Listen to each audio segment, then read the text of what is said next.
Here's how you get started with this Toy Story text generator thing. Basically, you just add your text. So, for example, I might put seventh grade math. Okay.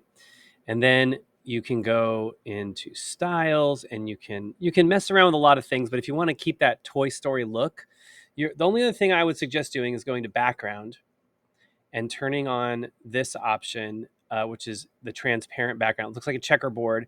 But what that's going to do is when you place it on top of any other graphic, there won't be anything there. It'll just be your logo. Then I go to download. And under download, I'm going to select PNG transparent. I'm going to click that. And it's going to give you this message. And it's going to say, with a free option, you must make an attribution, which you can do by copying that if you want. Download. It's going to pop to the screen again. You're going to wait a second. Internet might be slow. And it's going to pop open your window where you save it. I would just save it to your downloads, and it's going to give it a preset name. You can call it whatever you want. You might call it 7th grade Google banner or whatever. Okay. And it downloads.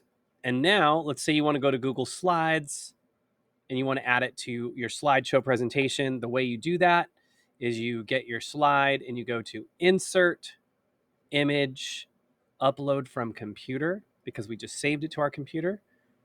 And then you select your image. And the cool thing about this is you can see it see-through. So like if I make this back, you can do lots of things with that. I'm going to delete these text boxes maybe, and it's just going to be just my logo on this page. So I can have my fancy logo, and you can resize it and do whatever you want with it. You could put this in, I do this in Google Docs. So I'm actually making like little like things like this from my Google Docs. And it's the same process: insert, image, upload from computer. I also did this in one of my forms, which is how you do in forms. So like if you have a form that you want to have your kids fill out, on the right, when you change the theme, you can click header, upload image, and then you could upload that as a header. I've oversimplified this, but there's your basic steps that you can rewind to use this tool to make some cool custom text. I hope that helps. I hope you find that useful. Like and subscribe. Just kidding. You don't have to. Don't do that.